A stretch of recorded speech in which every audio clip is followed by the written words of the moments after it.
Very tall, beautiful, mature tree. White oaks last forever, so this tree could easily last 100 or 200 years planted in the right place. This is the kind of tree that you don't plant for yourself, you plant for your children. It takes them a long time to grow. They're not fast growers, but they stay very strong. They don't drop limbs. This tree is going to have beautiful red fall color, and it also produces a nut, which is really important for wildlife. It is deciduous, so it's going to drop those leaves in the winter.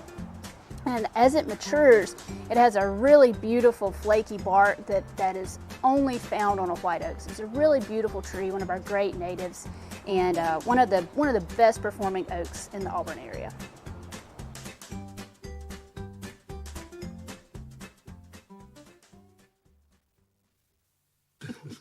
Citizen survey presentation. I'll turn this over to you, City Manager.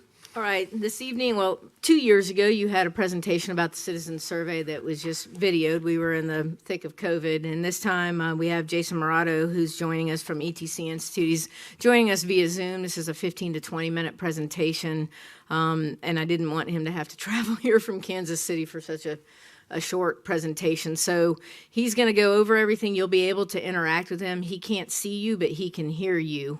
And so you'll be able to ask questions and interact as if he's in the room. Just a quick note, the survey, as I mentioned late last week, was nearing ready to go. We didn't have it quite finished for today. I anticipate it being ready tomorrow to distribute.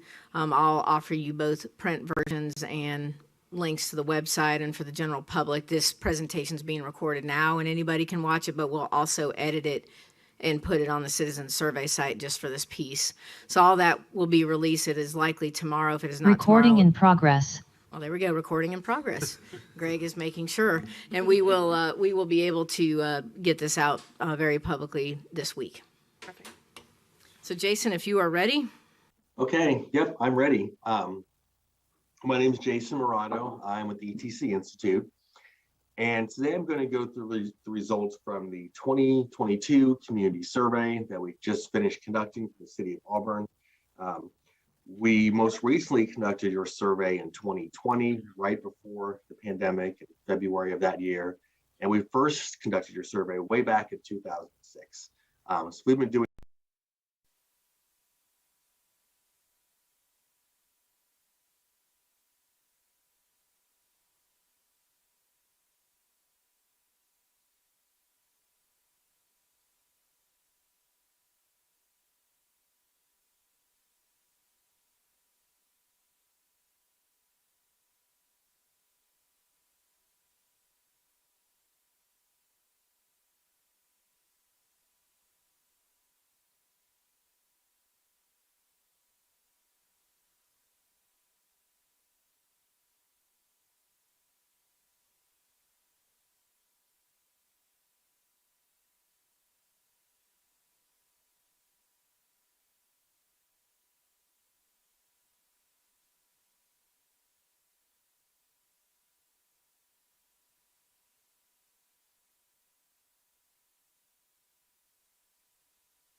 Good evening, everyone. We're going to call our Board of Zoning Adjustments meeting for Wednesday, October 1st to order at 4:30 p.m. Will Faulkner, Here. Mary Boyd, Here. Emmy Sorrells, Letitia Smith, Here. Marty Heffernan, Here. Elizabeth Strain, Here. Charles Dare Barron Jr. Here.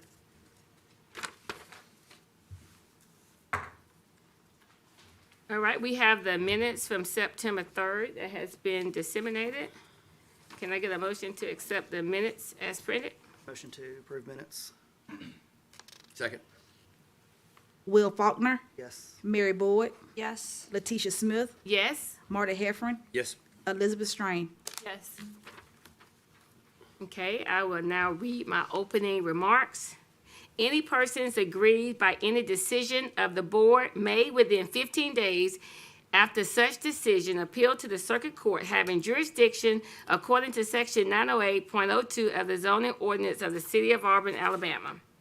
The board consists of 5 regular members and 2 supernumeraries. The supernumeraries participate in all discussions but only vote when necessary to assure there are 4 voting members and have a board consisting of 5 members when possible. All decisions are made with a roll call vote, and a concurring vote of 4 members is required to approve an application for a variance. All regular members and supernumeraries in attendance can participate in discussion, but only regular members can vote unless called upon by the chair to vote. Thank you. All right, ready for our first order of business. Thank you.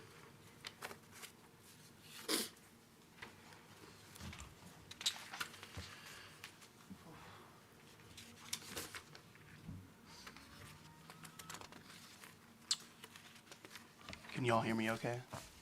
Barely. Yeah, Okay. No? okay, we can now. Maybe I need to raise it some more. Too tall. Okay. Well, good evening, guys. We have 2 cases on the Board of Adjustment meeting. So this is the first case right here. It is labeled under new business. So this is a Board of Zoning Adjustment request for case number BZ 2025-006. The applicant is Joby Watson.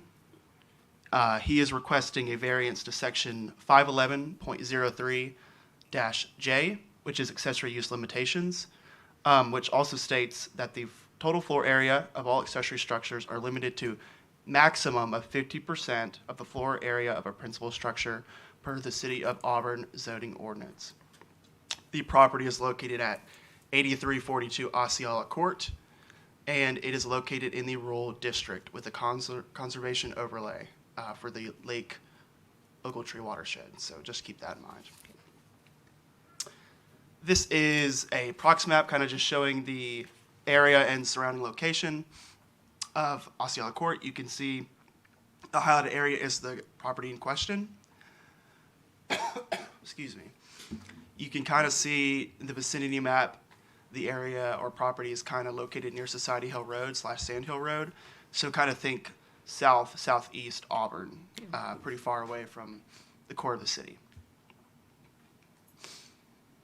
And this is kind of just the whole prox map / building site in question of the property. If you could zoom in for me, please. I'm going to kind of just give you all a little bit of discussion around this case. Okay, so the main discussion here is the applicant is requesting a variance for an accessory structure. This applicant has received a variance back in 2016 regarding an accessory structure already. That accessory structure is highlighted in yellow. So that highlighted yellow box is already an accessory structure existing on the property in 2016. The applicant did receive a variance, 2 variances actually. One for the accessory structure to be located in front of the property, because usually the structures have to be located behind, as well as a variance of 7.2% to the maximum 50% allowed of accessory floor structures. So in this 2016 case, the applicant was proposing a 768 square foot accessory structure. Now, he already had a 359 square foot shed that's now not located on the property, but at the time it was. So it was factored in the total calculations of accessory structures. So in total combined, in this 2016 case, the applicant had 1,127 square foot of accessory structures, and his actual square footage of his house was 2,012 square foot, meaning that he needed a variance of 7.2 of the allowed maximum 50% square footage to allow the accessory structure to be here. This was granted in 2016, so kind of just giving you some details on a previous case regarding this property. Now, since the 359 square foot structure has been demolished, the 768 square footage accessory structure still remains, and now the applicant is wanting to build a 1,440 square foot shed, kind of highlighted in this red box right here. So this is the proposed accessory structure right here. The applicant also has highlighted in blue right here a 9x10 shed, which is about 90 square footage. The applicant has stated that he does plan to tear down this shed, but at the time of this case, I'm considering it just because I'm not sure if he's demolished it, either yesterday or today. I just don't have all the information there, so that's why I included it.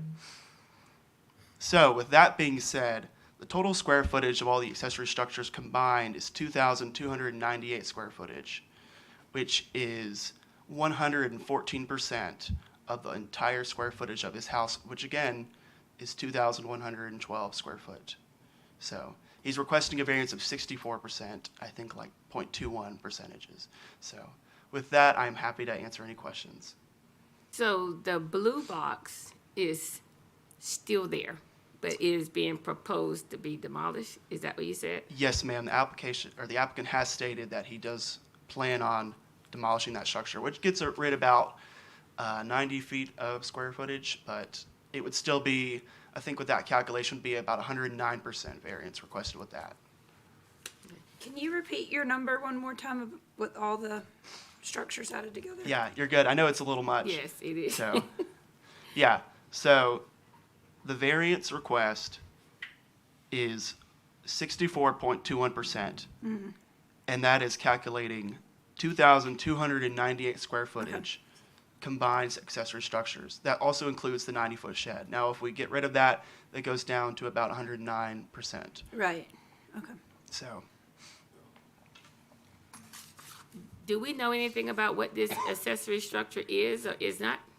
we do. Okay. The applicant has stated in his application that he intends to store his vintage vehicles and his boat. He recently has lost access to store those boats and vehicles, so he is looking to store them on his property. So that shed is on the property line, adjacent to the other property? Yes, sir. And was that a wooded area? Can the neighbor see that shed if it was there? That would be a question for the applicant, I would say. So I haven't really done any site analysis in person. And so to that point, did we hear anything have we received anything from any of the neighbors about in favor or not? I have. So I met the applicant last week, and I think the two or three adjacent neighbors, sent an email saying that they were really unaffected by it. And I guess kind of if you go back to the prox map of it, They were unaffected by it? yeah, they were not affected by it. Okay. Not that one, the one that shows the zoning. Right. There we go. As you can see, since with it being on the periphery of the town, some of his neighbors are in the city, some of his neighbors aren't, and so from a use perspective, I mean that matters a lot. But regulations, I guess, kind of from what we have versus what is in the county, as you all know, vary greatly. So versus there are really no regulations in the county about what you can't really have on your property. So. Okay, so repeat that one more time. Can you go back to the other picture or layout and zoom in a little bit? Yeah, so I received, I think, 2 or 3 emails just from people who live over there, just kind of emailing on his behalf that they were not opposed to the granting of the variance. I think kind of like the applicant may mention, with him living on the periphery of the city, they live in a neighborhood where some of the people on the street do not live in the city. They live in the county. They have not annexed yet. We don't have any pending applications for this area or anything. And I guess it's not really relevant just kind of from our standpoint, but that's it's worth mentioning that some of those people are not bound by city regulations. So right now, it looks like there's a driveway that goes back to where that shed is. Yeah, and I guess the applicant's here. I mean, he'll definitely kind of get into it. I think is for some of you who received his email, and in my conversation with him, he's pretty passionate about the things that he does and his intent with the accessory structure. So. May I speak? Oh, I guess so. How this will work? Planners present the case. They ask questions of the planner, and then they'll open the public hearing. And so during the public hearing, anyone who wants to speak for or against can speak, and then also the applicant speaks during the public hearing as well. So the 50% rule for the square footage, is that across the board in the city of Auburn? Does it, like, you could have a huge lot and a huge house, or a small house on a big lot? I'll answer Is that, it Chris. just All a right. blanket rule? Yeah, so great question. So yes, with the exception of places that are rural that meet the lot minimum. And so that's one of the distinctions about Mr. Watson's property. This is a non-conforming rural lot. It does not meet the 3-acre minimum. And so if he was 3-acre lot, wouldn't matter. Just because I guess if you live in a rural area and you do meet the minimum, then you can have a barn. As we know, barns are normally dwarf houses. But that's in a situation where your 3-acre lot probably out once again on the periphery of town. But this is odd, and I guess kind of where this is kind of, and I guess this isn't recently annexed or anything. This has been in the city for a while.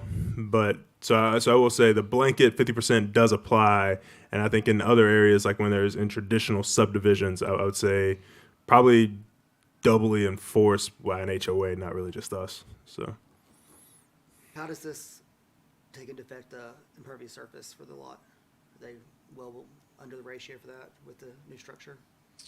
Right. ISR was not considered for this case. It was strictly looking at the floor area ratio. Footprints of everything. What kind of hardship is he claiming other than just financial and not being able to store his vehicles in a storage bed? So in talking to Mr. Watson, so what we kind of walked through, the hardship was really just more so from this is something that he enjoys doing, this is something that he wants to do, something that he was doing at another location. He didn't disclose just kind of what happened and why that situation changed and why he needs to do this. And I guess just kind of in the moment when we were talking, and I think he's included it in his presentation, we looked at the possibility of connecting, I guess, the existing garage that's currently detached from the house that's on, I guess what's the north. I guess that's on the south side of the property. If he were to connect that, then that would get rid of that square footage, and then he have room to build it. I guess there's a significant grade change. So really, I guess from a hardship standpoint, from the city's eyes, house is already occupied. He already has accessory structures. There's really no hardship to adding it. I guess you're not really entitled to that. So I guess technically speaking, from our legal lens, there would be no hardship.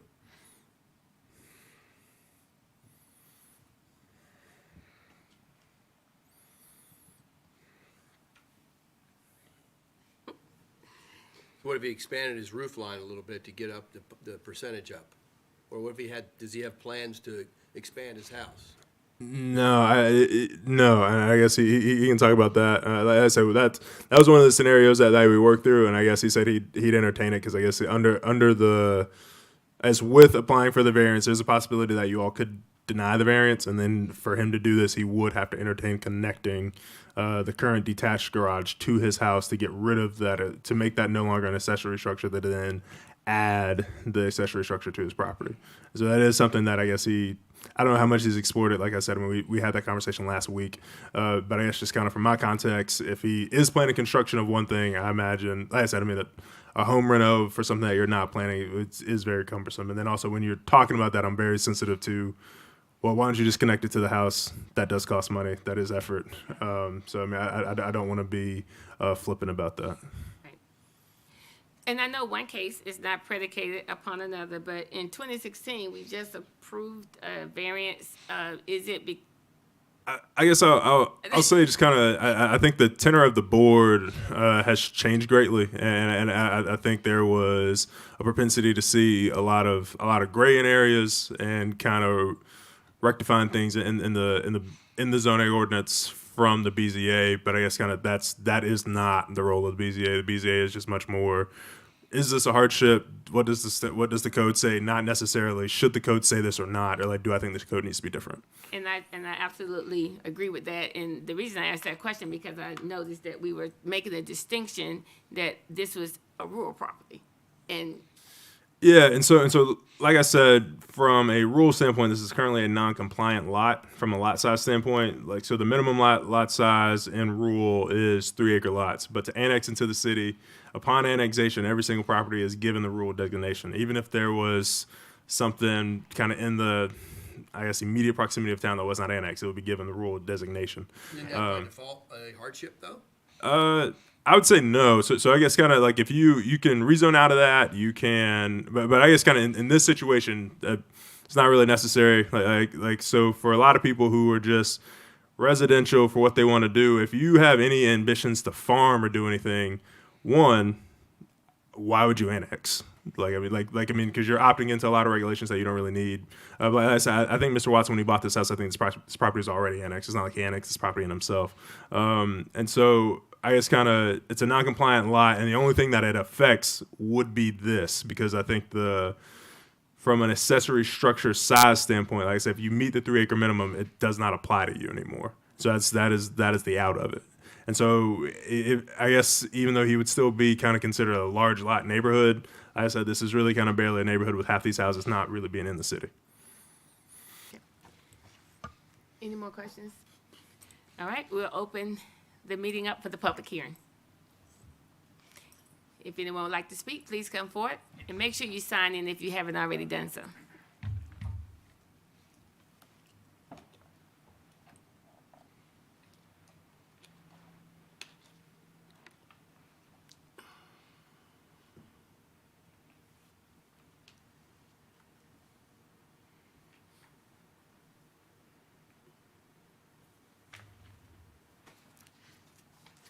I'm Donnie Spears. I'm honestly don't have much to say. I am a neighbor of his, and I just wanted to come in person to say I don't have any issues with him expanding his storage. And I actually hope to do the same thing myself in the future, so I want to see how the process works. And that's all I got. Can you tell us, can we ask questions? Yeah. I guess, yeah. So wait until the public hearing's closed. Gotcha. Okay. My turn? All right, bear with me. I'm Mr. Watson. Hello. Hey, Mr. Watson. So I guess, can you stop the clock? No. All right. Okay, so I imagine if so you have 3 minutes to speak, but I guess they can ask you questions for clarity afterwards. So don't feel like, I guess, if you don't get through all of your stuff, they can ask you questions. That way you can still kind of further elaborate. Okay. So it is 3 minutes, and so sometimes I just have to cut people off, and I feel really bad about it. So there you go. So. Okay, so this is a very rural part of town. I don't know if y'all did get my email, or some did, some did not. I've inherited some old vehicles. My passion is keeping these things alive. My kids are part of it. We were leasing a building in Opelika. We recently lost that lease, and we can't afford to rent a commercial building to store these things. I can't do U-lockets, any of that. This was kind of our only option. That's the smallest footprint where we can fit everything in it, protect it. I've talked to all the neighbors. Every neighbor I've talked to has no problem with this. And our restriction is not the property, it's the smallness of our house. If we had a 4,000 square foot house, which is normal for these times, and don't live in a little humble home, we wouldn't even be here. So that's what, not my argument is, but my argument is we live in a little house. We heat it with wood burning stove. Like, we're simple people. I want to build a really nice shop. It's going to match the house, and we're limited to our small home, not the lot. So with that being said, I've got some pictures of the neighborhood, of the street. I don't know if you did get those. Oh, yeah. You can even see how wooded it, see if you can pull those up. And any questions that y'all have? Yeah, I guess just keep talking. Don't wait for me to do that. We really don't have any other option. We can't afford to, like, again, lease a building. This is, the restriction is not the lot. It'd be different if we were trying to get over the lot line or, right on the property. We're well within that. We we can fit it. It's going to be great, other than the limitation of our 50% ratio.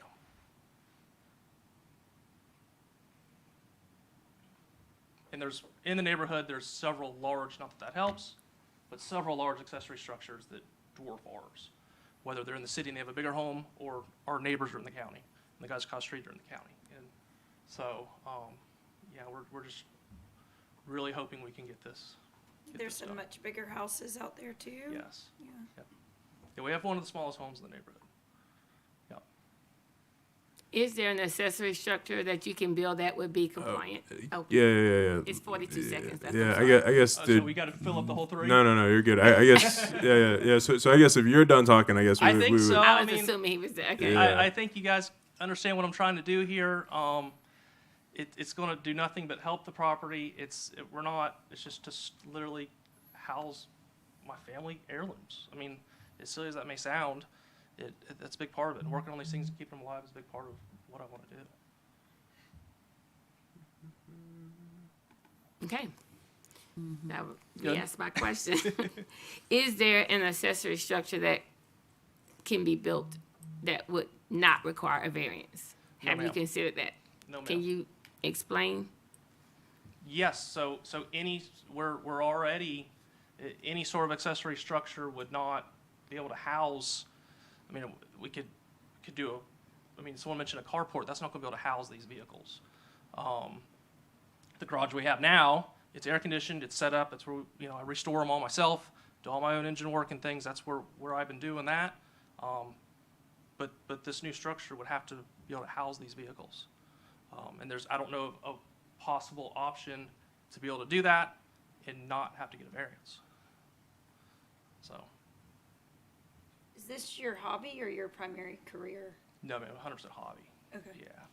I wish I could make a career of it. No, just a hobby. So, both my grandfathers were big in it, mainly my father's side, and yeah, we try to keep it in the family.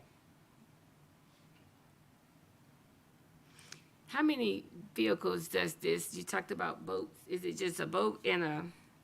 It's 2 boats, Two and then boats. it's a 1930 Model A. It's a 1971 CJ5, 1966 Apache K10, and then an old vintage air-cooled Porsche.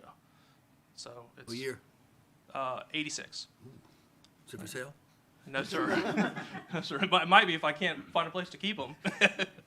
But That's about 7 vehicles. 6, 7. 5, 6, yeah. So you were planning on having lifts in there to kind of stack them? No, sir. I don't want to try. The building has to be so tall. Yeah. I'm trying to keep the footprint down. Gotcha. It's easy to go up, but I don't want to do that. Gotcha. With that next to the house, it would just dwarf Gotcha. the house. It would do really pretty, like decorative roll-up doors, look like an old carriage house. It's going to be beautiful. It's just getting the okay to do this. Mm-hmm. and so I guess we have they're working to pull up the pictures now. Okay. So. Okay. But our lot's extremely wooded. The whole Yeah, so it's all the neighborhood is pictures. extremely wooded. Like I said, we're limited due to the small home, and we could say, all right, we're going to expand the house just to get, but that doesn't make sense. I mean, we obviously couldn't afford it. Yeah. So I'm sorry. Yeah. So it's all the pictures that say front yard, porch view, side yard. Yeah, I labeled. Yeah, it's all of those. Yeah. Yeah. So it's. I know you can't see what they're doing, but. We see the street view as well. Yeah, I took that as well. So that's the garage now.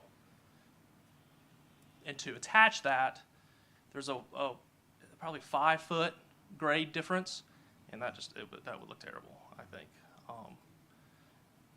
There you go.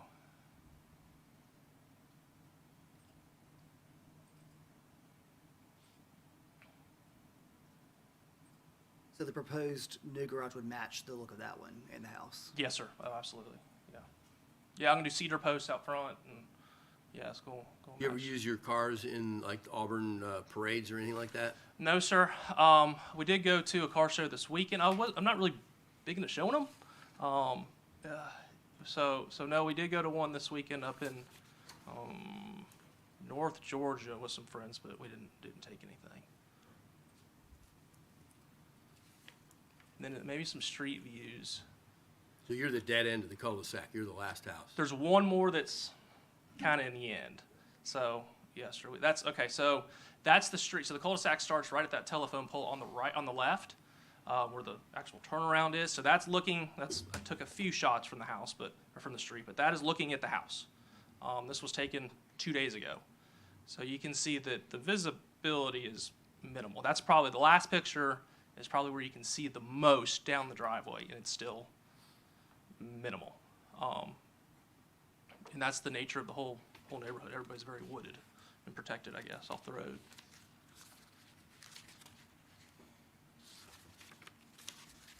Like I said, I guess, yeah, it's not that the lot can't fit it or that we're trying to get over the impervious ratio. It's that our home is small and just can't get over that 50%.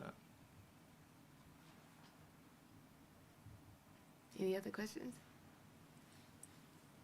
Okay, no more questions? Good. Is there anyone else to speak? Okay, well, we will close the public meeting and open up for board discussion. I think he's being punished for having a small house. I think it's stupid. I agree with that. He's got a modest house. You don't have an impervious surface issue. To make it work, you had to build a bigger house, spend more money on fuel, energy, materials, all to get a bigger shed. It seems brain dead. It's a rural site with low Yeah, visibility. nobody can see the shed. Yeah. It's If it was not me, like I'd it go is. and build it anyway if it got rejected. That might be true, but we have to consider what we're here, who we are, and what our role is. So, I mean, I get that the house is small. I mean, but is there a hardship? I mean, Yeah, I think I he's think getting we have punished to because keep he has it- a small house. who's punishing him? The city is. Any other comments? I mean, I just think we just have to always remember why we're here. Mm-hmm. We have zoning rules for a reason. And we have to make decisions as required. And we are here to see if there's any hardships. Is I want to go back to the non-conforming rural deal. So he was annexed into the city, but it was rural, and he has a less than 3 acre lot. Yeah, and so like I said, I think this is probably the only stipulation that would probably affect somebody who had a non-compliant rural lot out in a rural area, just kind of from having accessory structures. Like I said, I think that's even from an ISR standpoint, normally when you have houses, when you have lots this big, like I said, I think it's still like 1.3 acres. ISR really isn't a concern. I think this is the one stipulation that if he was 3 acres, that we wouldn't be having this discussion. And I'm assuming a lot of his neighbors he said that several of his neighbors have large accessory structures because they probably meet the 3 lot minimum.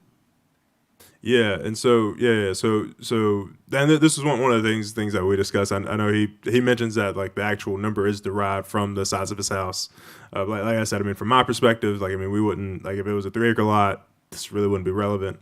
And I guess from him having the smallest lot in the neighborhood, and I guess also coupled with him having the smallest house, but also like I said, several of the houses on this street are not in the county, not in the city at all. And so if someone, so from my perspective, if from anyone out there who is like, maybe I want to annex into the city of Auburn, and you have interests that do not comply with the city of Auburn standards, don't do it. Just don't do it. Like you're opting into way more regulations. So yeah, like I said, I think from a rural standpoint, from a nonconformity standpoint, from a lot size, I think the one thing that he is asking for a variance for, I think is the only thing that is you're actually impacted by. It just, you would be held to the standard of not being able to exceed 50% of your square footage of the primary structure. Any questions? Would someone like to put a motion on the I'll floor? make a motion to approve BZ 2025006. Approve means, Pass. Give them variance. good, second. Will Faulkner, Yes. Mary Boyd, Yes. Letitia Smith, No? Marty Heffron, Yes. Elizabeth Strain. Yes. Excuse me, the supernumeraries have not been called to serve, so they can't vote.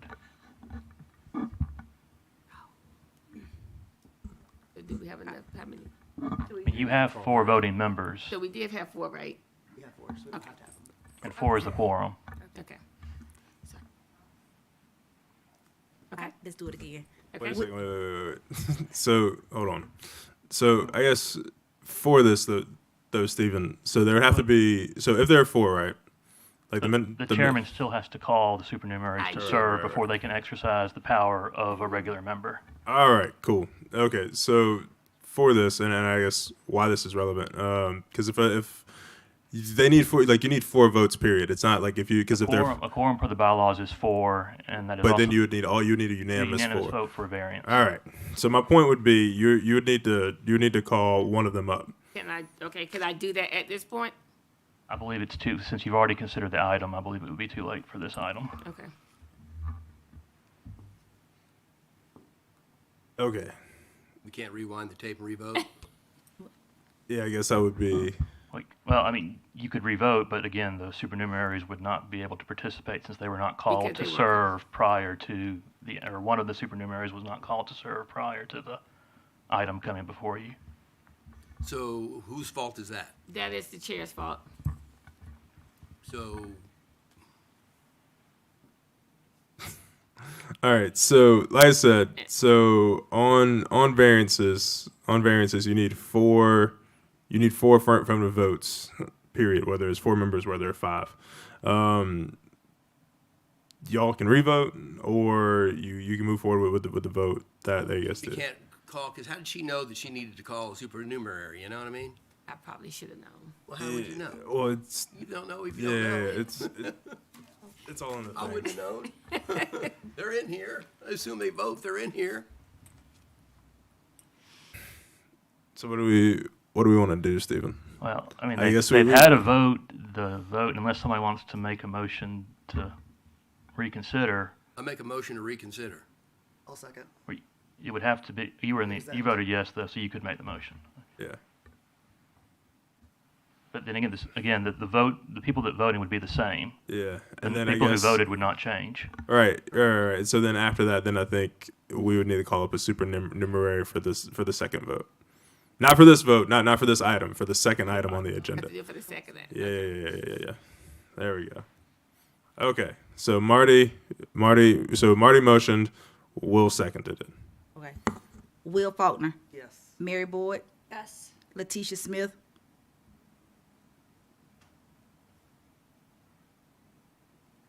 Just I made a mistake.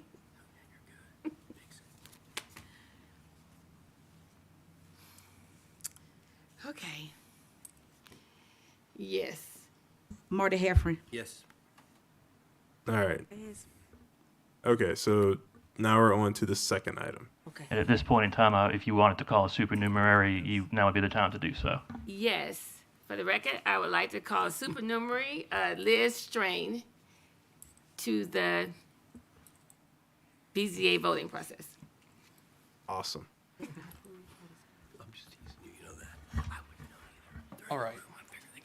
So this item is a request for variance to section 715. Wait, hold on one second. Just for the record, I want to confirm for the applicant that passed for him. Yeah. Thank you. So very there much. should. I didn't know. Yeah, Yes. same. You didn't know? I'm sorry. Excuse my ignorance. I didn't Thank either. you, guys. Thank you. All right.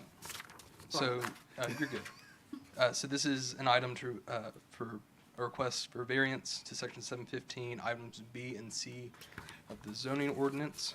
This property is located at 2416 South College Street, which is on the off-ramp of I-85 North, and it's located in the Comprehensive Development District. The applicant has stated that they are looking to replace the sign structure and sign face to allow for easier maintenance and upkeep of the non-conforming sign. Item B of section 715 of the zoning ordinance states that signs cannot be structurally altered in order to prolong the life of the nonconformity, except to meet safety requirements as specified by the chief building official or engineer. And then item C is that signs cannot be altered as to increase the degree of nonconformity, which includes the replacement of sign faces. Billboards are, although they're not explicitly stated in the zoning ordinance as nonconforming signs, off-premise signs are prohibited by section 604 of the zoning ordinance, so that's why a billboard is considered a non-conforming sign. I can answer any questions. These exhibits are images of the current sign, and then he's provided the same dimensions that the billboard is currently, that it would just be replaced as a new sign. So I can answer any questions if you have them. Why is he needing to expand it to prolong the life? He said, I think the applicant stated that it's to give him a better ability to maintain and operate to a reasonable standard. So is it going to be turned into a LED type of billboard, or can it be the same type of structure, same type of material, that kind of thing? Same type of structure, same type of material. If otherwise stated, the applicant can mention that.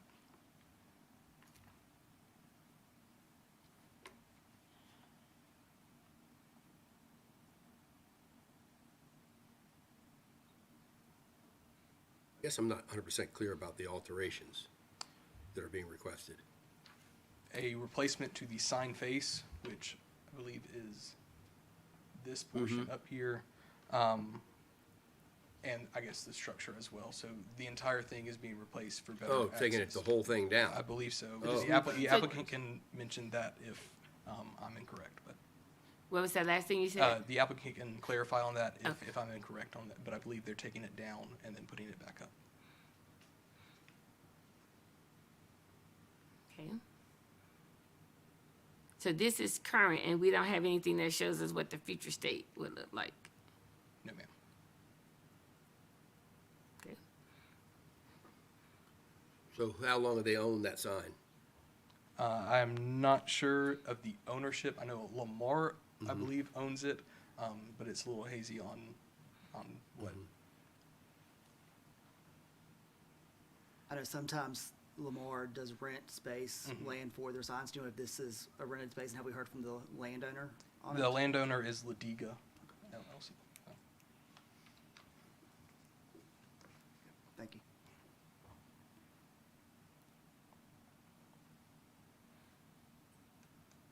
Any other questions for the planning team? Okay.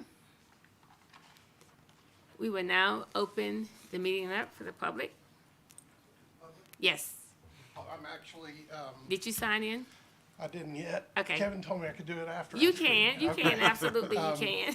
I'm John Benner. Hey, Thank you John. for allowing me to come before you today. I'm consulting with Ladiga. I'm a authorized representative for them. I'm consulting with them. I'm in the real estate business. And the clarity, got to the point, the owner of the land does not own the sign. And so he is hindered by not being able to replace the sign, to taking care of the sign or doing anything with the sign. And so the objective is for him to be able to go in and put his sign in, and it's not at this point, and I think even on a replacement, it would have to come through the same permitting issues and standards. Yeah, we can talk about it when you're done talking. Huh? Yeah, normally like this in like a Q&A, so I mean, you just gotta kind of get through what you're saying. Yeah. Yeah, so as to your question, Ms. Smith, yes, it's gonna be replaced, and you don't have idea now, other than the dimensions will be the same, but they would still, that replacement sign would have to go through the process and be in accordance with all your current. See, the only thing that threw me off a little bit, and I think he explained it to me, but we didn't think we were asking to prolong or increase the degree of nonconformity of the sign. That's really not an objective. I think it's the replacement makes it nonconforming, I guess. Sounds like I'm trying to do something more or worse per the code, and that's not the objective of this. He is simply wanting to, since he does not own that sign, it's on his property. And I think some things have occurred with the property since he purchased it. I'm not sure on the history, and I should be, I apologize, but he is simply wanting to be able to own that sign as it sits on the property. In order for him to do that, he would have to be able to replace it. So that's nuts and bolts.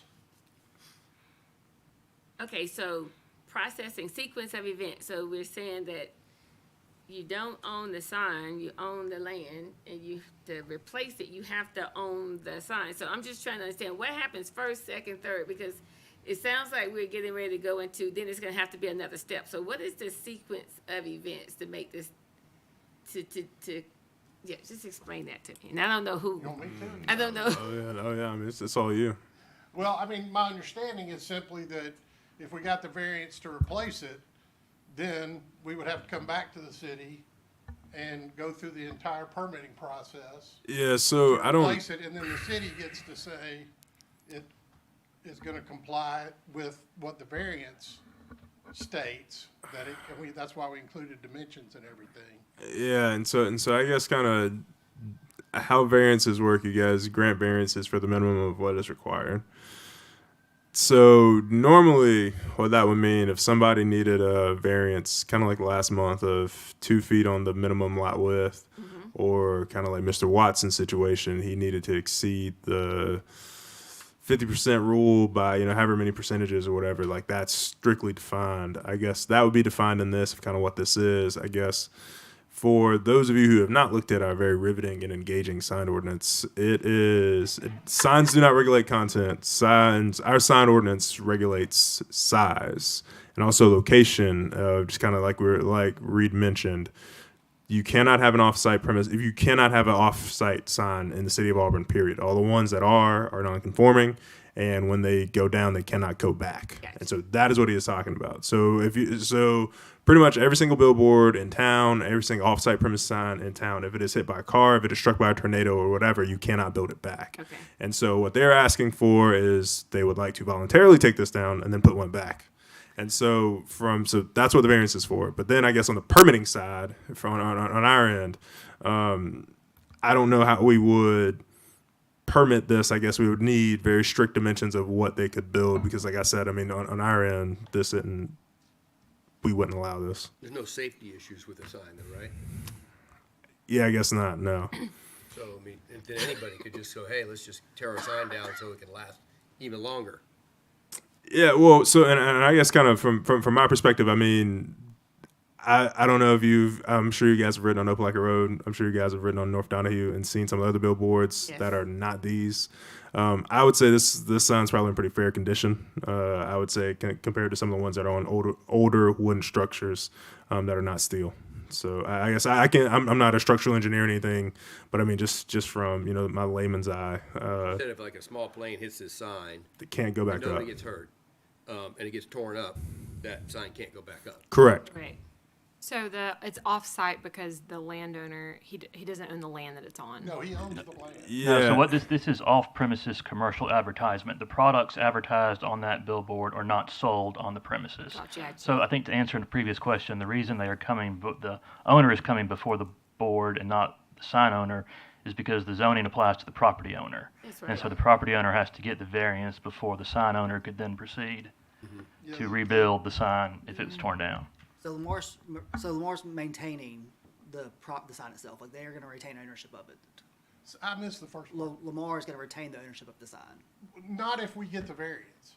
So and see, Ladiga would like to own his own sign. They want to own the sign. Okay. That's right. And the sign's not going anywhere unless a plane hits it. Right. It's just a matter of who owns the sign. Okay. And the inability to replace it, in his mind, is a hardship because it's his property and he can't really do anything with that sign because he can't replace it. So are we trying to make a distinction because it's a replacement versus to your airplane hitting and it falling down, I can't put it back up. So are we trying to distinguish between it's a replacement so it's not coming down? I mean, I feel like we're yeah, I guess so. I think what the board is asking for is just clarity on kind of what you're asking, and I guess kind of what is your hardship? Down. We are not asking for this. We are asking to replace the sign. Okay. That is what we're asking. Okay.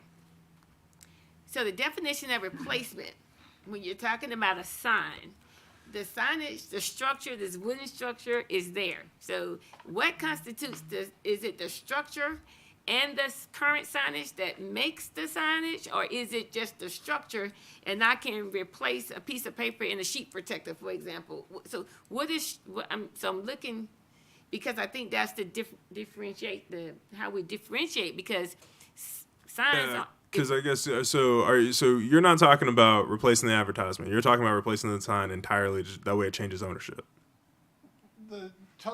Which would, I assume, is going to replace the advertisement too. That's not what I'm asking. Yeah. Because Lamar dictates that. Correct. Now, Yeah. If they own the sign, if the owner now gets the sign. So this passes per se. That's right. And Lamar's Lamar gonna will take their sign down, and and Dig will put a sign right back up where Lamar had theirs. Next day, 24 hours, he said, give him 24 hours. Yeah, and so I guess kind of Happen? What's the current lease standard for Lamar's? Is that currently in place for multiple years? Yes, but I don't have that lease. yeah, and so I guess kind of to clarify for everybody, the advertising on the sign can be changed.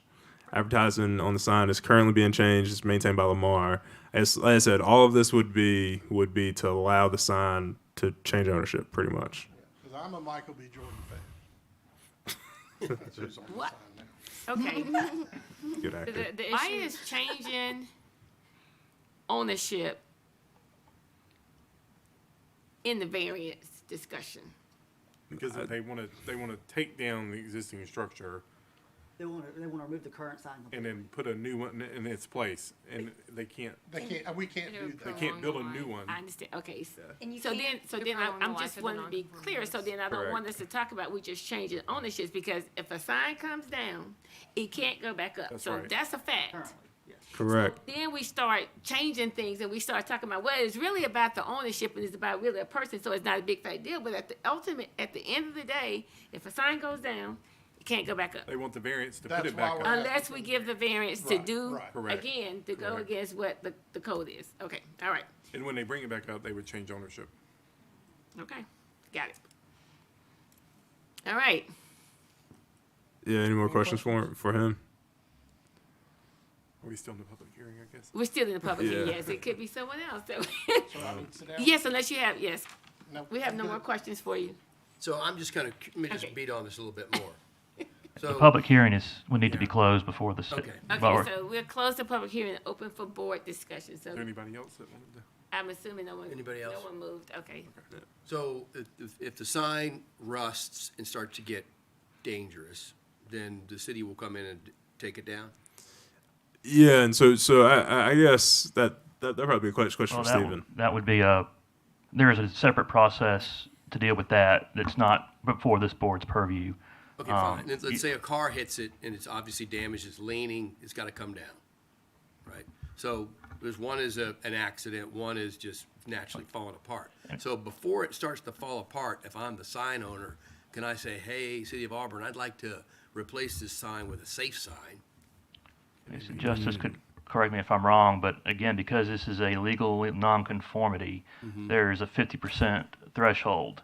So if the value of the repair or replacement exceeds 50% of the value, then they would not be allowed to make those repairs or to make that. And if it comes down completely, they would not be able to put up a replacement under the current zoning. Yeah, so I guess they would be able to maintain the sign and kind of fix it up into the 50% threshold. That was also another thing that we dealt with at the last meeting. But really, this is just about, like I said, if it were hit and taken completely down, they would not be able to put the sign back up. If they would be able to maintain the sign and do regular maintenance and things like that, and do, I guess, like a extensive repair as long as they did not exceed the 50% total value of the existing sign. If they take this down in one day and put up the other one, then it's just blatantly non-complying with the rules. Correct. Because just Even if it skipping looks over that exactly whole the part. same. Right. Yes. Correct, and so that's kind of the thing. I mean, for all the billboard owners, all the off-site premise sign people in town know. Someone came in asking about the sign on Opelika Road that's been down for several years. Like, hey, I'd like to put the sign back up. It was a hard no. There was no discussion about it. Okay. And so yeah, I think all the billboard operators in town are kind of aware that these are stakes in Auburn, and that's why a lot of them locate outside of the city limits. So, but it would still be considered expanding a non-conforming use by taking it down. But they could potentially build the sign a little bit bigger. I guess that wouldn't exceed the 50%. Yeah, so I guess kind of on this, like if technically they could do that, and I guess, but we have those regulations kind of in place for dwelling units and kind of primary structures, like I guess like single family houses and whatnot. But I guess like on a sign, I'd have to look at the code and kind of see if we had anything that spoke to expanding the footprint of a sign, like the square footage of it, of the facade.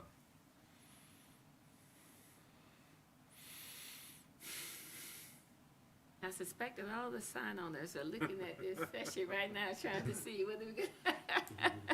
Any other questions, comments? I mean, any more discussion? Anyone like to put a motion on the table? As a reminder, regardless of how y'all feel about voting, all motions must be in the affirmative. So all motions are motion to approve said item, whatever the item is. And then you don't have to vote in line with the motion even if you make that motion. But all motions need to be in the affirmative. Trying to figure how is that said in my head. Motion to approve BZ 2002025-007. Second. All right. Will Faulkner, No. Mary Boyd, No. Letitia Smith, No. Marty Heffron, No. Elizabeth Strain. No. All right. All right. So that is our last case of the evening. Are there any announcements, staff comments? Man, I really wish I could tell you I would not see you guys for another several months, but that is not the case. I am Have pretty something sure already? we will be meeting again next month. It's fun stuff. So yeah, I mean I don't know what's going on. I need to send a variance. I need to send an email out to some folks that they probably just need to apply for variance for some stuff. So that is where we are. I know we had a bit of a several month hiatus, but that hiatus is over. Yes, it's obviously over. Okay. All right. So this meeting is adjourned at 5:22 p.m. Thank you. See, how would you know to do that? I wouldn't.